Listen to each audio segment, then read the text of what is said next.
आपण पाहत आहात आपल्या हक्काचे प्रतिध्वनी न्यूज.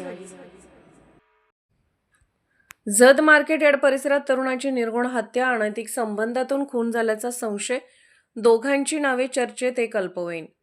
आमचे क्राईम प्रतिनिधी किरण जाधव कळवतात की जत पोलीस ठाणे हद्दीतील जत मार्केट यार्ड परिसरात मंगळवारी पहाटे एका तरुणाचा रक्ताच्या थारोळ्यात पडलेला मृतदेह आढळून आल्याने परिसरात खळबळ उडाली आहे.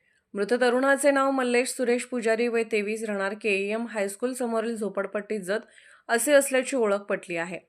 घटनास्थळी प्राथमिक चौकशी केली असता अनैतिक संबंधातून हा खून झाल्याची प्रथमदर्शनी माहिती समोर येत आहे. या प्रकरणात रोहित माने व एक अल्पवयीन या दोघांची नावे संशयित म्हणून चर्चेत आली असून पोलीस त्यांचा शोध घेत आहेत. घटनेची माहिती मिळताच जत विभागाचे उपविभागीय पोलीस अधिकारी सचिन थोरबोले, जत पोलीस ठाण्याचे पोलीस निरीक्षक तसेच पोलीस कर्मचारी घटनास्थळी दाखल झाले. पंचनामा करून मृतदेह शवविच्छेदनासाठी पाठवण्यात आला असून अधिक तपास सुरू आहे. तसेच स्थानिक गुन्हे अन्वेषण शाखेचे एक पथक सुद्धा दाखल झाले आहे.